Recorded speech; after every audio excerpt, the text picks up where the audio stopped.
कम से कम प्रचार के दो माध्यम हैं। एक दिन हमने कहा, गोपाल जी दास जी, एक सज्जन ने कहा जैन दर्शन तो महावीर ने बनाया। मैं शांति सुनता रहा। फिर धूरे से बोलते हैं वेदों में कुछ ऋचाएं ऋषभ देव का वर्णन करती हैं, वो भी मैंने सुन लिया। कुछ सज्जन बोले हमारे शिव पुराण आदि में जैन दर्शन के मुनियों की बड़ी निंदा की गई है, वो भी मैंने सुन लिया। मैंने कहा ठीक, मतलब ये तो पक्का हो गया, जिसकी निंदा होती है वो वस्तु सामने होना चाहिए। जब शिव पुराण लिखा गया था उसके पहले जैनी थे। यदि आपको वेदों में जैन मुनियों की निंदा लिखी ऐसा बोलो तो तब भी मैं खुश हूं। बोले क्यों? जब वैदिक दर्शन में वेदों को अपूर्व से लिखा है, जब अपूर्व से हैं, किसी पुरुषकृत नहीं मानते आप, वो अपूर्व से को आप सनातन मानते हो, तो मालूम यदि अपूर्व से में, अपूर्व से ग्रंथ में और किसी पुरुष अथवा किसी व्यक्ति विशेष की अवहेलना की गई हो तब भी खुश है। बोले क्यों? कम से कम इतिहास तो सुरक्षित हो गया कि मैं जब था, जब ये वेद लिखे गए होंगे तब मैं जैन थे। तो ज्ञानी जन जो होते ना, वे किस प्रकार से सम्यक सोचते हैं। यदि कोई गोपाल दास जी का विरोध करे, आप खुश होना। बोले इसलिए खुश होना, मैं तो बहुत खुश होता हूं। कोई बड़े से बड़े लोग मेरा विरोध तो करें, मैं इसलिए खुश होता हूं कम से कम ज्येष्ठ लोगों के मुख में मेरा नाम तो आ रहा है।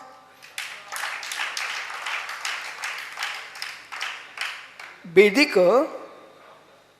मालूम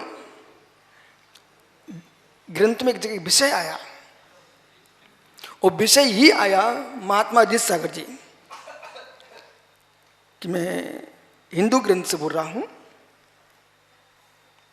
कि तो रावण खुश था। बोले क्यों खुश था? रावण खुश था। बोले क्यों खुश था? बोले दुनिया के लोग राम का नाम लेते हैं, कृष्ण का, लक्ष्मण नारायण थे उनका नाम लेते हैं, मैं खुश हूं, भले मैं मर रहा हूं पर मुझे मारने वाला तो कोई नारायण आया है। तो यदि तुम्हारा कोई विरोध भी करे, वो वजनदार आदमी कर रहा है तो खुश रहो, ठीक है, वो विरोध अलग मैटर है, लेकिन ये तो तुम्हें पक्का पता चल गया कि मेरे में कोई दम तो है, सो वजनदार लोग विरोध कर रहे हैं। हो। ये रहस्य है, इस रहस्य को रहस्य रहने दीजिए विराजो भैया। तो ये यदि वो अज्ञानी सोचते ना मैं विरोध करूंगा ना तो कमजोर पड़ जाएगा। अरे ज्ञानी कमजोर कोई नहीं पड़ता, वो और आगे बढ़ता है। आइए, फिर भी विधि निषेध की व्याख्या होना चाहिए। नहीं, इतिहास ये कहेगा किसी ने निषेध ही नहीं किया तो सत्य होना चाहिए, इसलिए निषेध भी करना चाहिए। आओ, तो बंध के हेतु का अभाव होने से और कृष्ण कर्मों का अभाव होने से मोक्ष होता है। अन्यथा केवल सम्यक्त, केवल ज्ञान, सम्यक्त ज्ञान और सम्यक ज्ञान, सम्यक दर्शन, सिद्धत्व, तो केवल ज्ञान, केवल दर्शन, सिद्धत्व भाव का अभाव नहीं होता है, गुणों का अभाव नहीं होता है, कर्मों का अभाव होता है। बराबर? इसलिए यदि आपने ये कहा वो निर्गुण परमेश्वर निर्गुण ही है, तो हे ज्ञानी आप वैशेषिक हो जाओगे, जैन तो तुम्हारा समाप्त हो जाएगा। वैशेषिक दर्शन जो है आत्मा की बुद्धि आदि गुणों के विच्छेद को मोक्ष मानता है। हम लोग जैन दर्शन ही मात नहीं पढ़ते हैं, भारत के जितने दर्शन है सबका अध्ययन करना चाहिए, और मैं इसलिए करता हूं क्योंकि ये मालूम तो चले कौन दर्शन का विचार क्या चल रहा है।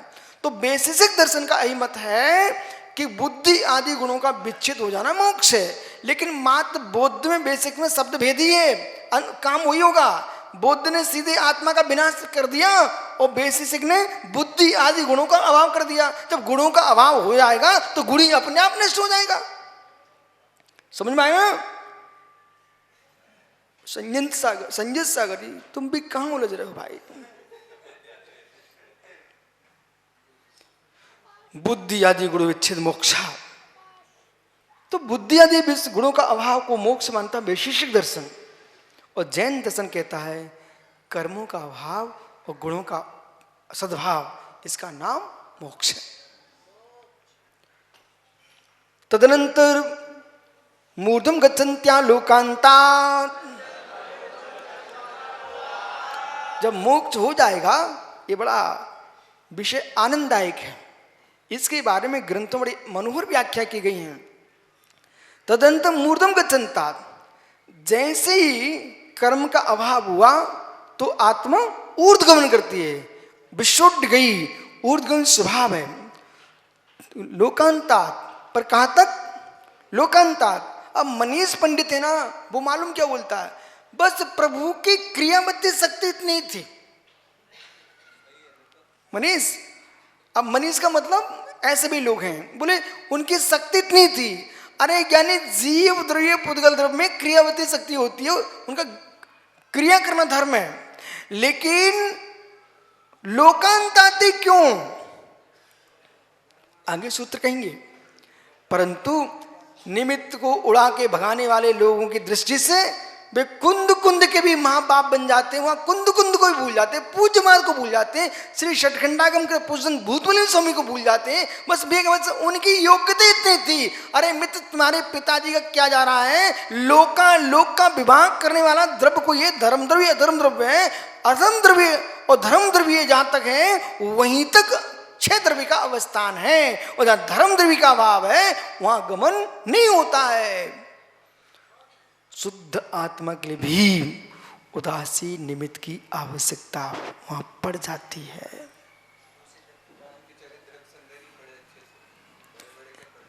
इसलिए लोकांतात, अब लोकांतात मनीष क्यों बोला? इसलिए बोला, भारत में एक मांडलिक नाम का दर्शन हुआ है, बहुत दर्शन हुए, 363 मत हुए, तो उनमें एक मांडलिक नाम का दर्शन हुआ, जिसका सिद्धांत था यहाँ से जीव मुक्त हुआ।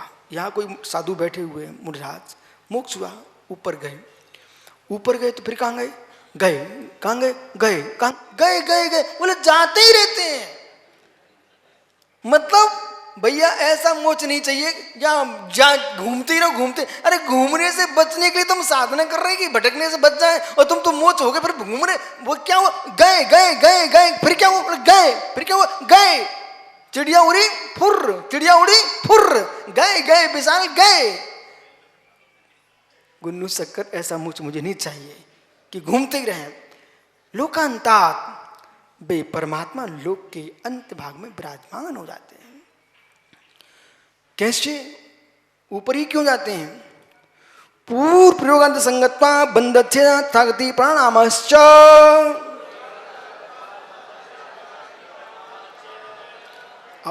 अगला सूत्र और पढ़े तब समझ में आएगा। आविद्य कुलाल चक्रवत विपकत लेपामुद्रन बीज अग्नि का वश्च।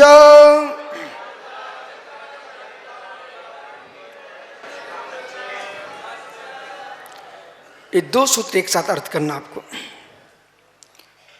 प्रश्न ये है, ये जीव ऊपर ही क्यों जाता है? पूर्व प्रयोगात, तो इधर सूत्र में क्या लिखा?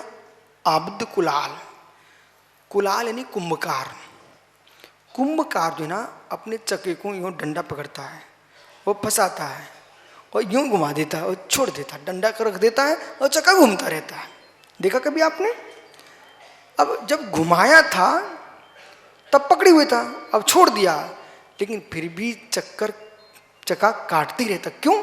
पूर्व प्रयोगात, पूर्व में प्रयोग किया, उसके संस्कार पड़े रहे, इसलिए जो है चक्का घूमता रहता है। ऐसे ये जीव जो है पूर्व प्रयोगात, इस आत्मा ने विशुद्ध गई, अनेक बार ऊपर गया है। इसके पूर्व प्रयोग के संस्कार से जीव ऊपर ही जाता है। पूर्व प्रयोगात असंगत्वात्, तो आगे देखिए सूत्र में, विपगत ले पाम्बू, अंबू यानी तुमड़ी। एक तुमड़ी को आपने सूखी तुमड़ी के लिए मिट्टी का लेप कर दीजिए आप, वो मिट्टी का लेप कर दोगे और आज नदी में छोड़ दो आप, वो तैरेगी नहीं, डूबेगी। जिस तुमड़ी पर लेप हो गया, देखो नियोग मिट्टी का, वैसे तुमड़ी डाल दो ऊपर आएगी, कभी नहीं डूबेगी। लेकिन लेप कर दिया मिट्टी का तो वजन हो गया, नीचे चली गई। दसंगत्वात्, अब जैसे जैसे पानी में मिट्टी का लेप घुलता चला जा रहा है, वैसे वैसे तुमड़ी ऊपर आ रही है, और जैसे पूरी मिट्टी हट जाए तो पूरी ऊपर आ जाती है। ऐसी आत्मा कर्मों की मिट्टी से लिप्त है, और जैसे जैसे मिट्टी कर्म की हटती चली जाती है, आत्मा ऊपर चली जाती है। वजनदार बंधत छेदात, अगले हेतु क्या है? बंधत छेदात। इधर देखिए अगले सूत्र में है अरंड बीज। एरंड जानते? एरंड जिसका तेल आता है, अंडी अंडी नाभि तिलक, एरंड। तो मित्र, जो अंडी के पौधे होते हैं ना, अच्छे अच्छी जो उत्तम किस्म की अंडी होती है ना, उसके तो पौधे बहुत बड़े बड़े हो जाते हैं, छोटे बमूल जैसे भी हो जाते हैं, अच्छे मोटे भी होते हैं। और जहाँ बांस नहीं होते, लोग उनके वृक्षों के बांस की जगह प्रयोग भी करते हैं। अब प्रश्न है ना, जो एरंड है उसके बीज फल, तो फल एकदम चिपका रहता है, पर जैसे ही पकने लगता है तो चटकता है, आवाज भी आती है, वो फल टूटता है। और जैसे फल टूटता है, असंगत्वा, क्या लिखा? एरंड भी चटकता है ना, तो मालूम अंडी का दाना नीचे नहीं गिरता, पहले जैसे चटक ऊपर जाता है, फिर नीचे टपक जाता है, पहले ऊपर जाता है। अब आप कहोगे मोरे महाराज जी खेती करना पड़ेगी, वो आपका विषय विश्व सागर तो यही सोच रहे हैं। अब विश्व सागर, अब मेरे से बात मत करो, अब इन आचार्य महाराज से बात करो, बोले ये भी खेती देख रहे थे ना। मित्र, तो प्रकृति के साथ प्रकृति की बात कर रहे हैं ना, तो आदमी को जमती है। हमने आंखों से देखा है, उन पौधों के नीचे बैठ करके कई बार खेत पे गए, वहां एरंड के बीज है, चैत के महीने में, बैसाख के महीने में अपने आप चटकती है और ऊपर जाती है, नीचे टपक जाती है। तो जो शास्त्र में लिखा है पूर्ण सत्य लिखा है। एरंड बीजवत, अग्नि के अंडी के बीज के समान आत्मा ऊर्ध्वगमन करती है। अग्निष्कावश्च और तथागति प्रणामश्च। तथागति प्रणाम में क्या लेना? अग्निष्कावश्च। इधर देखो, दीपक है ना, दीपक चाहे मटके में जला के रखो, चाहे कमरे में जला के रखो, मित्र चाहे तुम दीपक जला के उल्टा भी कर दो, लेकिन लो ऊपर ही जाएगी। लो अग्नि की शिखा ऊपर ही जाती है। ऐसे क्यों जाती है? तथागति प्रणामस्य, ऐसा अग्नि का ऊपर जाना लो का परिणाम, यानी स्वभाव है। ऐसे ही जीव का निर्वाण होकर के ऊपर जाना स्वभाव है। जो ऊपर जाना, तो मांडलिक दर्शन खड़ा था ना, वो कहता तो फिर मैं कह रहा हूं मान लो ना, ऊपर जाना स्वभाव है ना, ऊपर चले जाना चाहिए, अब चले जाओ। नहीं, लोकांता, कहां तक? लोकांता रिक्कम्मा टुड़ा चिंचुना चम दे दो सिद्धा लोकटता डिच्चा। गाता बोलो, रिक्कम्मा टुड़ा किंचुना चरम दे दो सिद्धा लोगन सो सिद्धा उपादभ्य संयुक्ता। ये द्रव्य संग्रह की गाथा है। ये आपको कितने गहरे विषय बोल रही है। कभी किसी ग्रंथ को छोटा मत समझो। अंकुर, प्रत्येक ग्रंथ में गुण विद्या भरी हुई है। द्रव्य संग्रह तो ऐसे पढ़ना चाहिए जैसे अमृत आपके अंदर आ रहा है, क्योंकि द्रव्य संग्रह एक ऐसा लघु ग्रंथ है जिसमें जैन सिद्धांत के द्रव्य दृष्टि की पूर्ण व्याख्या लिखी हुई है। उसका नाम द्रव्य संग्रह है। द्रव्य संग्रह नहीं समझना भाई, द्रव्य संग्रह नहीं, 6 द्रव्यों की व्याख्या का संग्रह है। तुम धर्मस्य काया भावात, ये जीव लोकांत की क्यों रहता कि आगे धर्मास्ति काय का अभाव है, इसलिए ऊपर गमन नहीं होता है। एक मालूम ये सूत्र लिखा है नियम सारजी में, कुंद कुंद भगवंत ने गाथाएं लिखी हुई है। इसलिए तो अशोक परम सत्य है, लोगों ने कुंद कुंद के पूरे साहित्य को नहीं पढ़ा। और जिस दिन कुंद कुंद का पूरे 84 पाहुल पढ़ लोगे, वो तो है नहीं आपके पास, जितने उपलब्ध हैं वही पूरे पढ़ लीजिए, सारी शंका का समाधान हो जाएगा। अब तुम कहोगे कुंद कुंद ने अष्टपाउन में कुछ कहा है, समय सार में कुछ कहा। अरे मित्र, जहाँ चरणानुयोग की पद्धति की व्याख्या होगी वहाँ चरणानुयोग की व्याख्या करेंगे, जहाँ द्रव्य की दृष्टि की द्रव्य की व्याख्या करेंगे। कुंद कुंद भगवान को ऐसा नहीं कि सिद्धांत का ज्ञान नहीं था, षटखंडागम से पर सबसे पहली टीका लिखने वाले कुंद कुंद स्वामी ही हैं। तो ये सिद्ध को प्राप्त हुए मुरझात, सभी की सिद्धि एक सी होती क्या? इनमें भेद है। क्षेत्र काल गति लिंग तीर्थ चार्थ प्रत्येक बोध बोधित ज्ञान अवगांतर संख्या अल्पता बहुतता साध्या।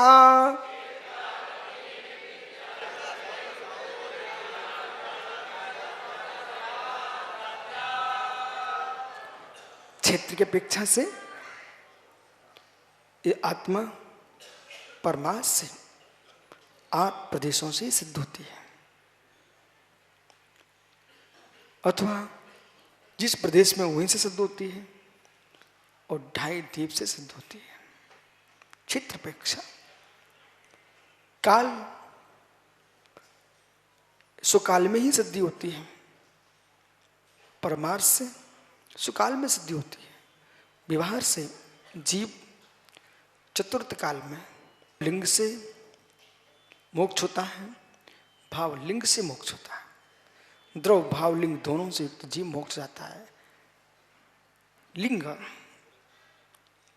ठहरो ना, लिंग द्रवलिंग भावलिंग, यहां प्रधानता भेद की। स्त्री भेद से मोक्ष होता है, पुरुष भेद से मोक्ष होता है, कि नपुंसक भेद से मोक्ष होता है।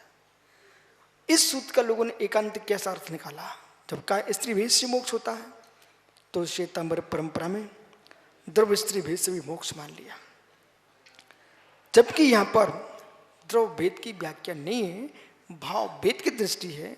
भाव वेदी सिद्ध, स्त्री वेदी, पुरुष वेदी, नपुंसक वेदी, सबसे अधिक पुरुष वेदी सिद्ध हैं, उससे कम स्त्री वेदी सिद्ध हैं, उससे कम नपुंसक वेदी सिद्ध हैं। लेकिन ध्यान रखिए, इन सब का द्रव भेद पुरुष ही होगा। स्त्री द्रव भेद कोई मोक्ष नहीं आता, नपुंसक का मोक्ष नहीं होता, पुरुष का ही मोक्ष होता है।